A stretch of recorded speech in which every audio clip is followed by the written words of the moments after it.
Ici. Bonjour, alors moi j'ai deux questions pour commencer. Donc le fait d'être réalisateur est quelque chose qui était obligatoire dans votre passage justement à l'animation par rapport aux bandes dessinées que vous écriviez, que vous créez. Et est-ce que justement vous n'avez pas été tenté par justement des films d'animation? Parce que c'est vrai qu'on est proche des films d'animation avec des vrais personnages. Et la seconde question, c'était, je vous la poserai après parce que je ne me rappelle plus. C'est la fin du festival, je suis un peu fatigué. So actually the question is to you. You are now a co-director of a movie which is like kind of a mix between animation and real life people. But were you not interested at some point maybe to actually make one day a movie which is only animation? Oh, absolutely. One thing I've learned in my various storytelling is that you find the best way to tell a story. And I've done some stories that would be better as animations. But Sin City seems uniquely qualified to combine live action and animation, so that you get the flesh and blood of real actors and the benefits of talents like Bruce Willis and Mickey Rourke and Ava Green for the audience to experience them viscerally. Whereas something like the big guy in Rush the Boy Robot could easily be a straight out animation.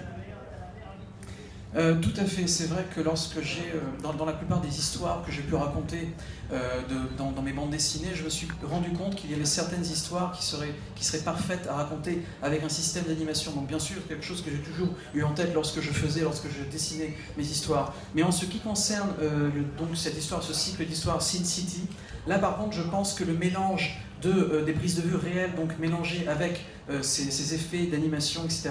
Pour moi, c'était vraiment la meilleure manière possible de raconter cette histoire qui était à l'origine donc une histoire en bande dessinée. Et de plus, je pense que les personnages qui ont été interprétés dans le film par Bruce Willis, par Mickey Rourke ou par Eva Green, je pense que cette manière picturale de rendre donc cette histoire sur le grand écran telle que ça a été fait, donc un mélange des prises de vue réelles et d'animation, je pense que c'était le meilleur compromis possible. Y a-t-il une autre question dans la salle? Merci de lever les mains. Also, let me say that some stories are simply best told as pamphlets, as comic books, and should stay as such. And so each time I do a comic book, I do the very best job I can at being a good comic book. And then if something else comes along and it gets adapted, then that's just an added plus. But I never try to do something that will be in several forms at once, because people who tend to do very bad work. Oui, je voudrais également ajouter, Didier, que je pense qu'une histoire, enfin certaines histoires en tout cas, le meilleur moyen possible de les raconter, c'est en faisant une bande dessinée, un roman graphique.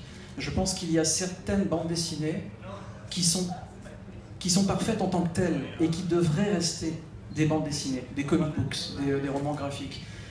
Et lorsque l'on décide d'adapter un roman graphique au cinéma, ça peut parfois être très bien, mais ça reste un plus. Je pense que la forme du roman graphique de la bande dessinée originelle, cette forme-là, c'est le meilleur moyen de raconter l'histoire.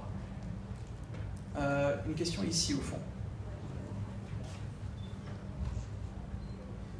J'ai deux questions. Ma première question, c'est un univers très manichéen, noir et blanc, et en même temps, ce qui l'a amusé dans Sin City, c'était aussi de jouer et de déjouer les codes du genre polar. Et ma deuxième question va dans le sens de ce à quoi il a répondu. La BD a une partie des codes qui ressemblent à ceux du cinéma, dans les plans, les cadres, mais ce n'est pas du cinéma. Qu'est-ce que ça lui a permis de rajouter en passant au cinéma? Alors pardonnez-moi, j'ai juste pas compris la question en fait, la première. La première, c'est Sin City, c'est un univers manichéen, noir et blanc. Et est-ce que ce qu'il a amusé, ce qu'il a voulu faire avec Sin City, c'était aussi jouer et déjouer les codes du polar? Très bien. Actually, two questions. The first one is the comic book Sin City is actually very black and white, and there's lots of contrast and everything. And you are kind of playing a lot with the codes or the rules of the thriller with this comic book. And can you maybe extrapolate a little on that and explain us a little bit about what did you really want to do with this, you know, kind of playing with the thriller genre? Yeah. Did you actually want to twist the ideas that we have about the thriller as a genre? Yes. I grew up reading comic books. I loved them since I was a child. Decided to start doing them when I was 6 years old. And have been dedicated to comic books. But I turned 12 or 13 years old, and I discovered girls. And that changed everything. All of a sudden, the stories seemed to be just about guys in tights, and I fell in love with the crime genre, and the works of Mickey Spillane and other crime writers. And so I started doing comic books about those kinds of characters. As a foolish young man, I moved to New York City and showed them a bunch of samples of crime comics, and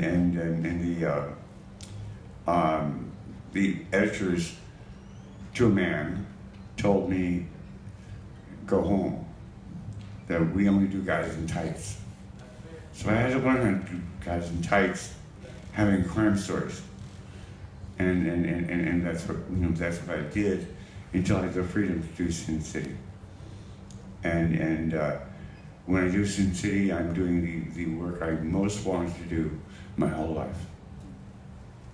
Donc par rapport à cette question, il a grandi, j'ai grandi, nous dit-il, avec des bandes dessinées. J'en lisais énormément. Lorsque j'avais 6 ans, j'ai décidé vraiment de me concentrer à fond sur la bande dessinée. J'en lisais, etc. C'était toute ma vie. Et puis, aux alentours de 10 ans, j'ai découvert cette autre chose qui allait devenir également toute ma vie, les femmes. Et alors évidemment, ça a tout changé parce que tout à coup, je me suis rendu compte que les bandes dessinées que je lisais moi-même, c'était des bandes dessinées de super-héros, etc., les comics américains, des bandes dessinées où il y avait principalement des hommes en collant. Et je me suis dit, là, il y a un truc qui ne va pas, c'est pas exactement ça finalement que j'ai envie de faire. Et je me suis intéressé au genre donc des romans de crimes, des polars noirs, des romans, des livres de Mickey Spillane, etc. C'est devenu vraiment mon obsession.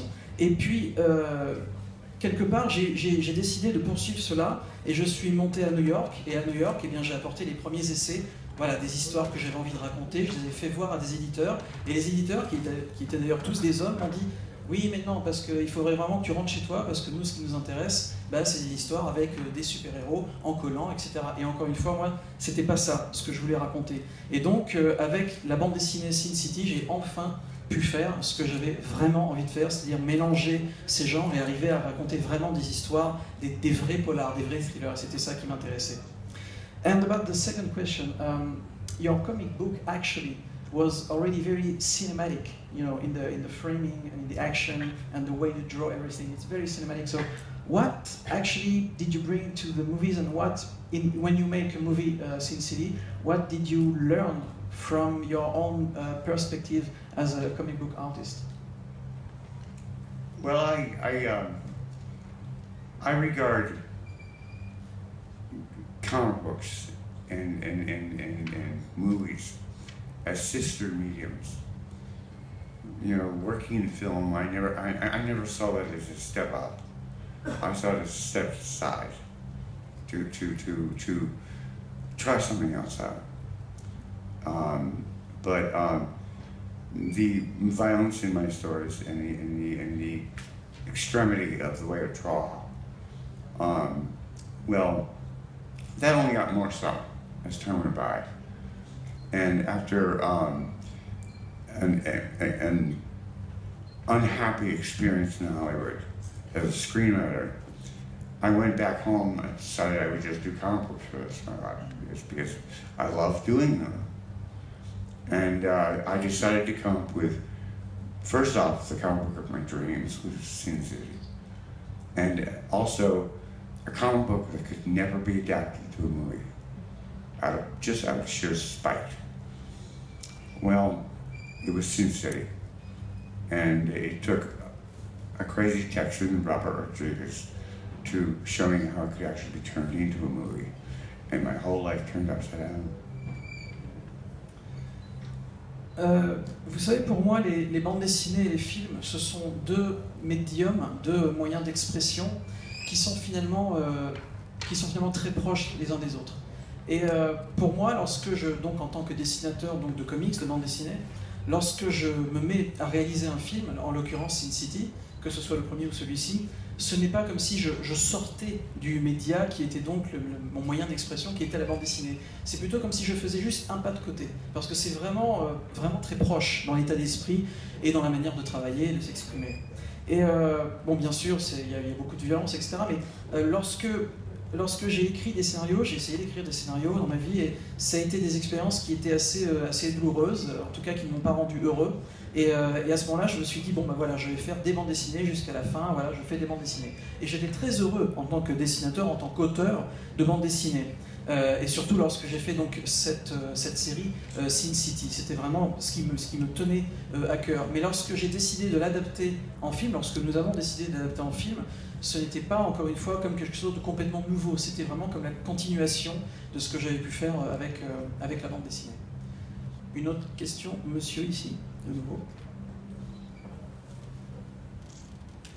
Moi, j'aimerais savoir, par rapport justement à la violence, est-ce que justement l'expression de ce film n'est pas le fait un petit peu, c'est vrai qu'on la prend en pleine figure, mais de la styliser d'une telle façon que c'est pas très réaliste. Donc, quel est votre rapport à la violence et justement pourquoi utiliser cette violence-là de cette façon-là?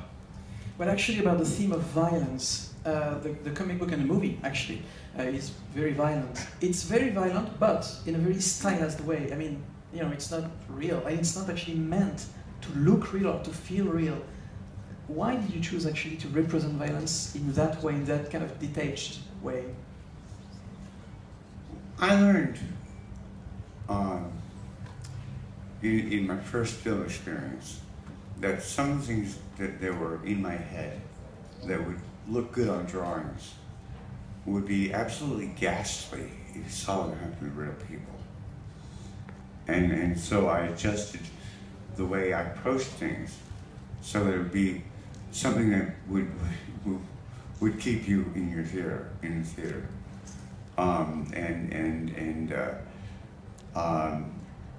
I'm very, very happy with the stylized violence because it gets across the emotional impact of what I want, but it doesn't expose you to every, little drop of blood and every little piece of agony in a way that would be simply repulsive. The source of my focus on sex and violence is that I am a cartoonist first and foremost, and that cartoonists have extreme points of view, and if I sit on my drawing board, I will boil down things to the two basic motives of human beings, which are sex and violence. Quelque part, il y a beaucoup de choses, beaucoup d'éléments, beaucoup de thèmes, beaucoup d'images qui ont l'air vraiment bien dans mon esprit, où je me dis, ça va vraiment être superbe, magnifique, ça va vraiment bien rendre. Et quand je les dessine, effectivement, ça rend bien.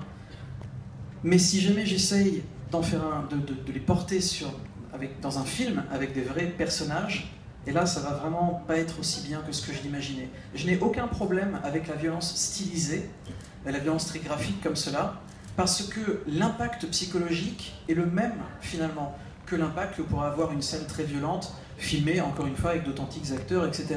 Sauf qu'on n'a pas cet aspect, on va dire, un peu sale, un peu traumatisant, le sang et la souffrance, l'agonie, on n'a pas tout ça.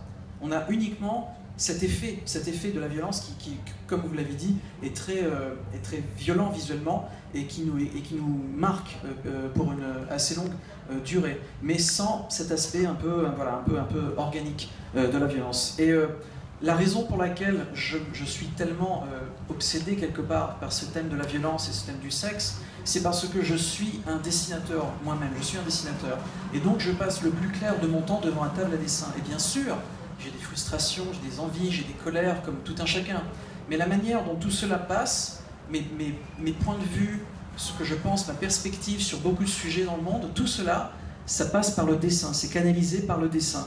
Et donc, eh bien, forcément, je suis obligé quelque part de simplifier, de styliser tout cela avec des thèmes qui sont forts et qui passent facilement auprès de n'importe qui. Et c'est les thèmes principaux les plus forts qui parlent psychologiquement à tout le monde, c'est celui du sexe et celui de la violence.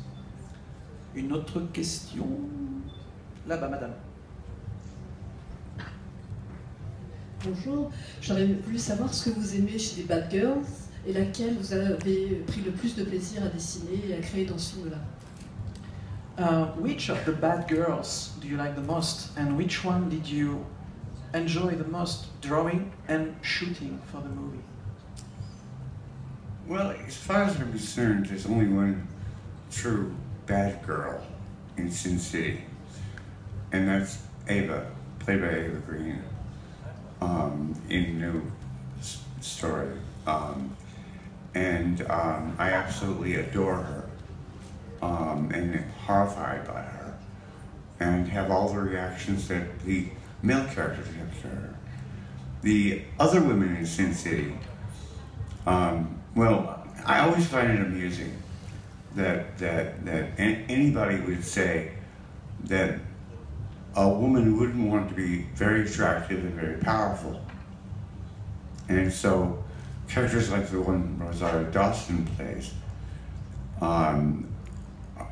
are extremely attractive. But, you know, seeing that woman holding two Uzis and firing them at the same time, don't tell me she's a victim, and don't tell me she's a villain. En ce qui me concerne dans le film, je pense qu'il n'y a qu'une seule bad girl, vraiment, dans le film, pour moi, et c'est le personnage d'Eva, donc qui est joué par Eva Green dans le film. Et quelque part, j'adore ce personnage, mais en même temps, je suis horrifié par ce personnage. Et je crois que c'est cette ambivalence aussi qui est intéressante et qui fait de cette femme vraiment une bad girl. Et en ce qui concerne les autres femmes, bon, ça, quelque part, ça m'amuse, mais c'est toujours un petit peu compliqué pour moi de voir ces femmes qui à la fois ne veulent pas être attirantes, mais en même temps veulent avoir du pouvoir. Sorry.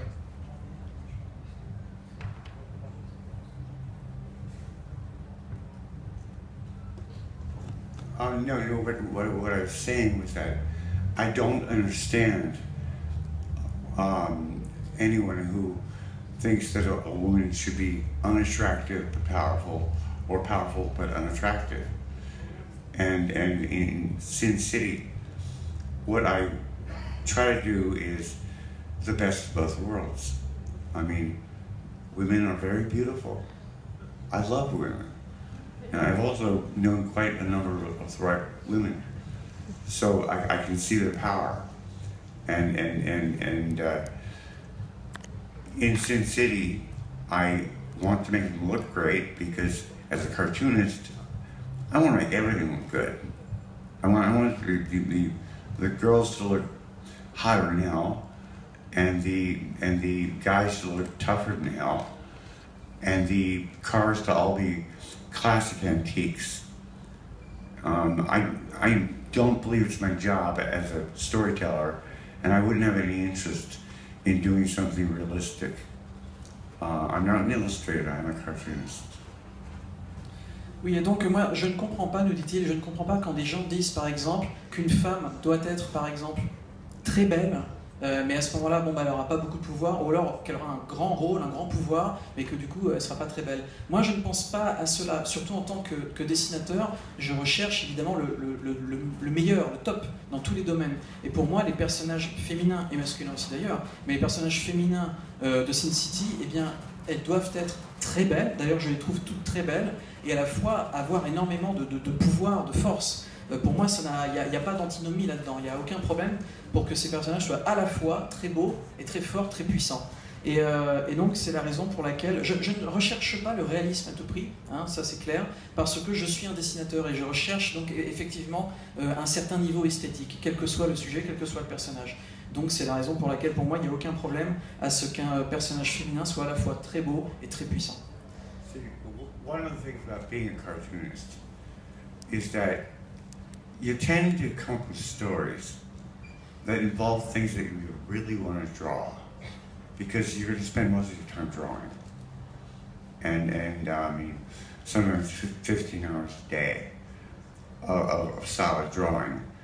And when I came up with Sin City, three of the first things that came to mind were gorgeous women, really tough guys in trench coats, and antique cars that I love. And I was able to come up with a story that did all three together. Et vous savez, nous dit-il, lorsque l'on est un dessinateur de bande dessinée, eh bien on a tendance à avoir envie de dessiner ce qu'on a vraiment envie de dessiner. Parce que si jamais on développe une histoire avec des choses qu'on va pas trouver super intéressantes ou joyeuses à dessiner, c'est dommage parce qu'en tant que dessinateur, on sait qu'on va passer des heures, des semaines, peut-être des années à travailler sur ces thèmes, sur ces choses, sur ces objets, sur ces personnages. Donc moi je voulais vraiment dessiner, en tout cas lorsque j'ai commencé à réfléchir, à élaborer le scénario de Sin City, la bande dessinée, eh bien j'ai tout de suite commencé à réfléchir, je voulais que les femmes soient superbes, je voulais que les hommes soient vraiment des gros durs, je voulais qu'il y ait des poursuites en voiture, des choses comme ça, et en ayant tous ces thèmes en tête, j'ai fini par les mélanger, et trouver une histoire qui mélange tout cela et qui me permette de dessiner toutes ces choses que j'avais vraiment envie de dessiner dans cette histoire. Donc voilà, c'était l'origine du thème et de l'aspect graphique de la bande dessinée Sin City. Une autre question, monsieur ici au fond.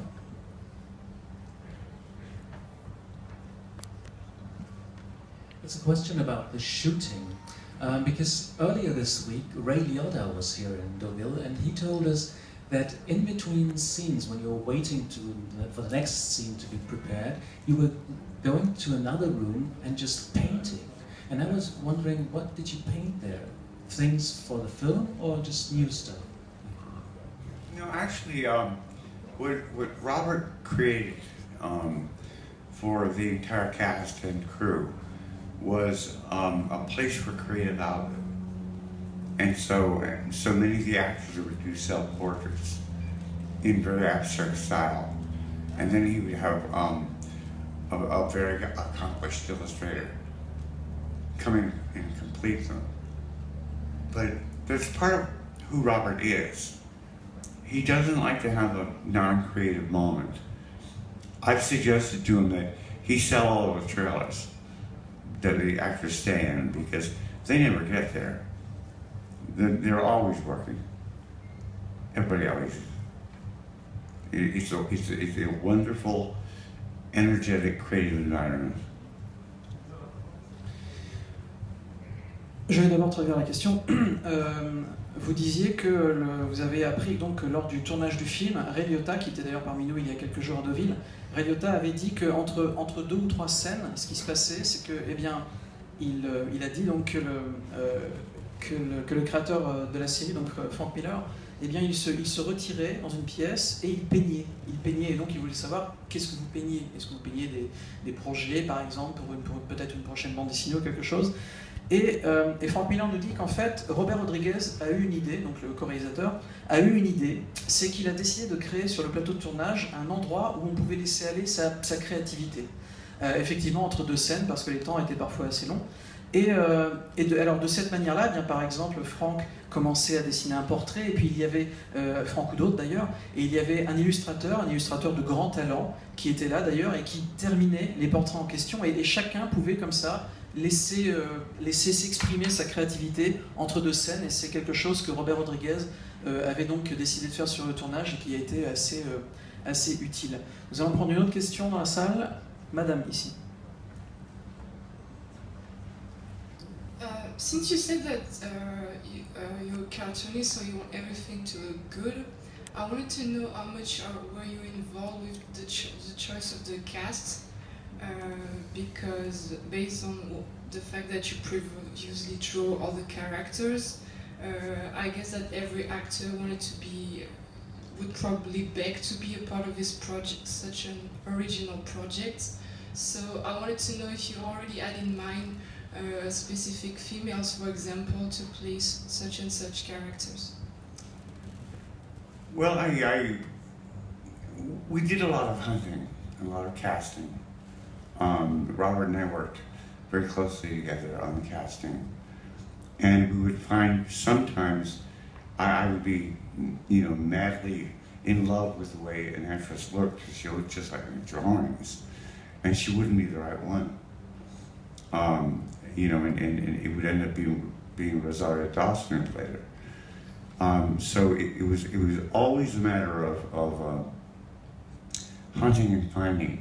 There's a tremendous amount of talent in Hollywood, and in the movie industry, I should say, because I've never worked in Hollywood. I've worked in places like Austin, Texas, and Albuquerque, New Mexico, and Houston, Texas.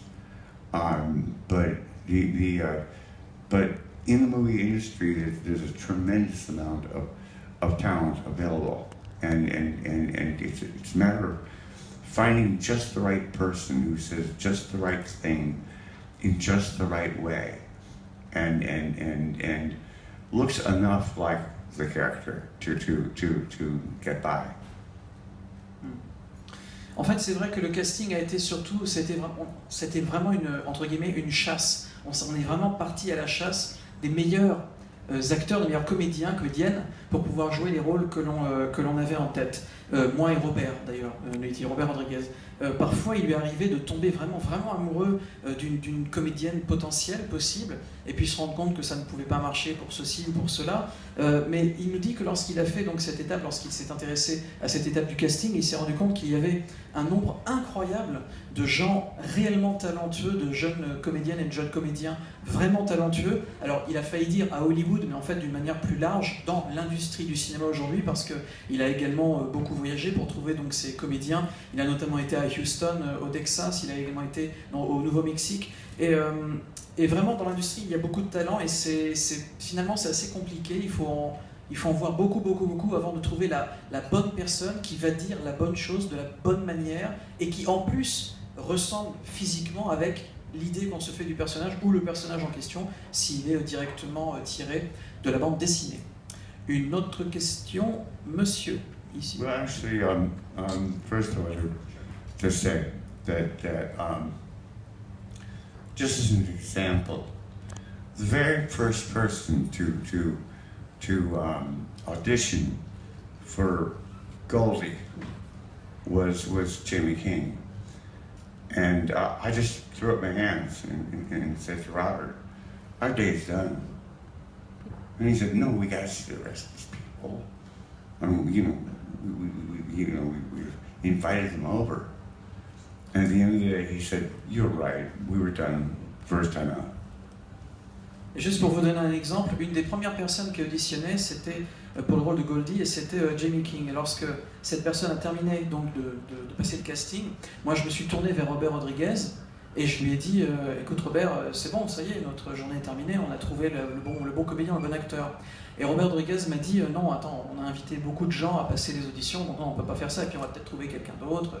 Donc ils ont décidé de passer la journée à passer donc tout le reste des auditions avec tous les autres membres du casting. Et puis à la fin de la journée, Robert lui a dit non, finalement t'as raison, c'était lui. Donc voilà, c'était juste un autre exemple. In contrast, I had no idea who could play Marv.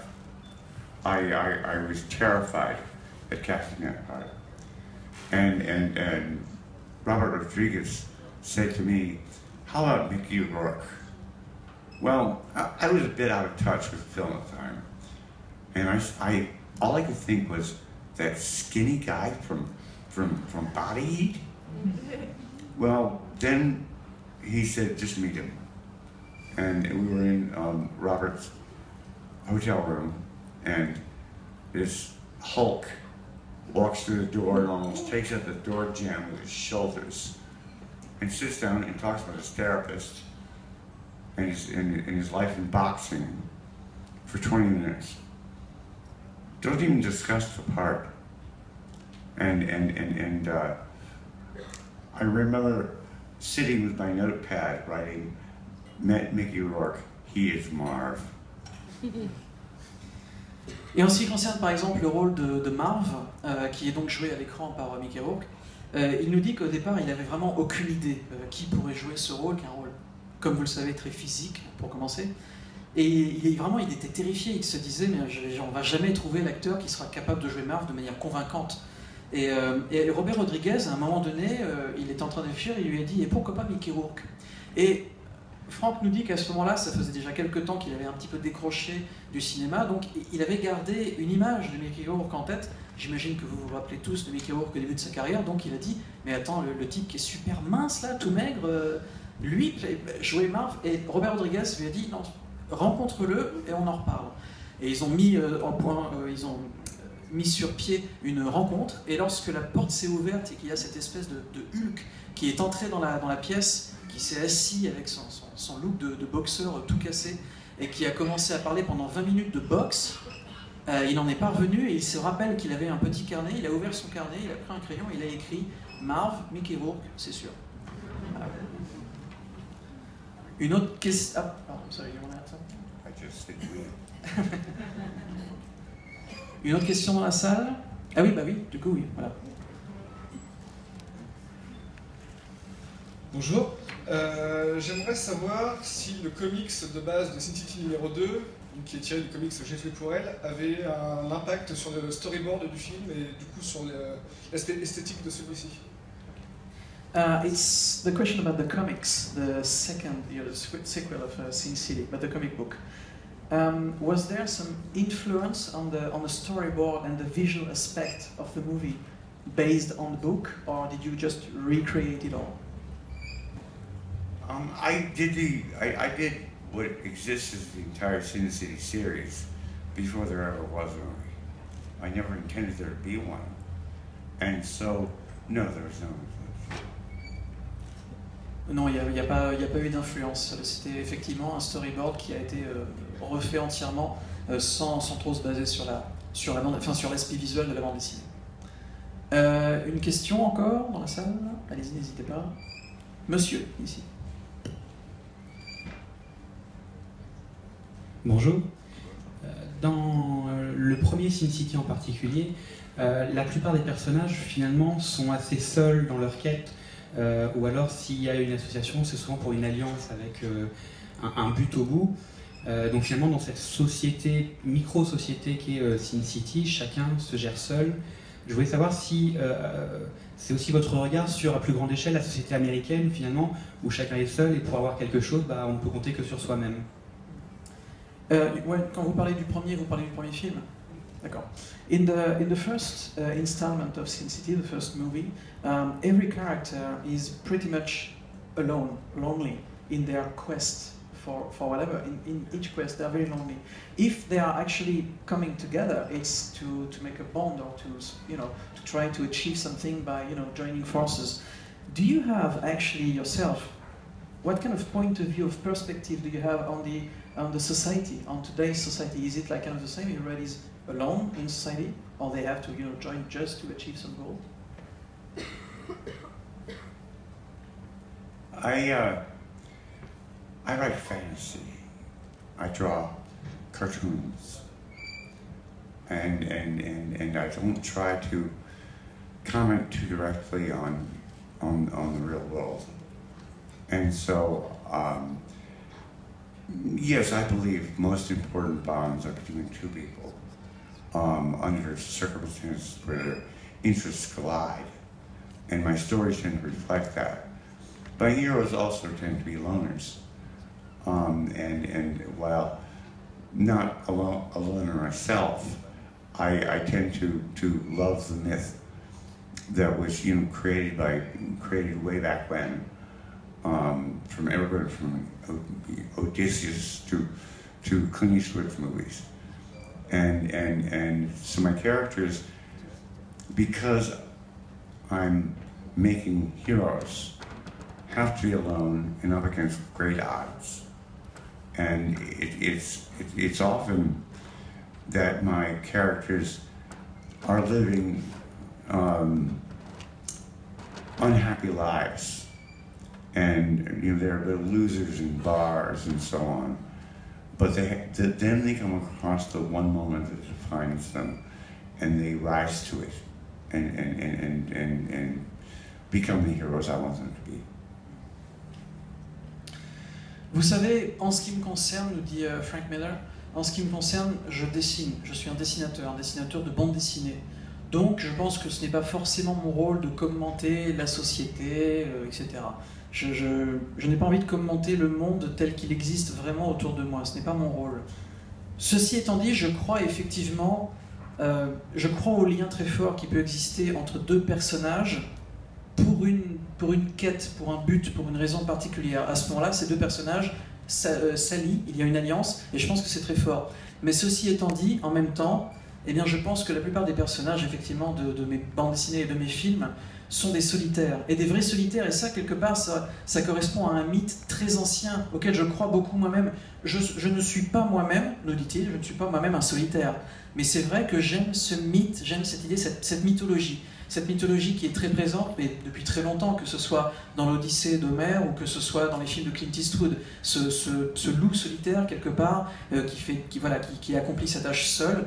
Personnellement, j'y crois. Mais en ce qui concerne les personnages de mes livres et de mes films, donc, eh bien, je crois que ce sont des personnages qui vivent des vies qui ne les satisfont pas, ils sont solitaires, ils n'en sont pas heureux.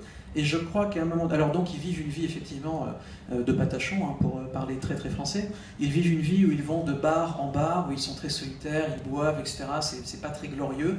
Et puis, tout à coup, il y a un moment qui arrive, un moment, une opportunité, quelque chose, ils la saisissent, et ils s'élèvent au-delà d'eux-mêmes, quelque part, pour accomplir une action dont ils n'auraient peut-être pas été capables auparavant, et pour devenir eux-mêmes, quelque part, des héros. Donc oui, c'est un peu le thème de mes livres, et c'est un peu le genre de personnage que l'on retrouve dans mes livres. Also, I've got to say that that my whole career has been spent studying the hero, and if there's one conclusion I've come to, it's that heroic decisions are made alone, and they're often made by lonely people. Oui, voilà, je n'avais pas entendu le début de la question. En conclusion, ce que je voudrais dire, c'est que tous ces thèmes, toutes ces histoires nous démontrent quelque chose, c'est que les grandes décisions, que ce soit donc dans la vie réelle ou dans les mythes, les grandes décisions sont toujours prises par des gens seuls et sont toujours prises dans la solitude d'une pièce, de quelque part. Mais voilà, une grande décision dans la vie est généralement prise par une personne seule. Et cette conférence de presse est terminée. The press conference is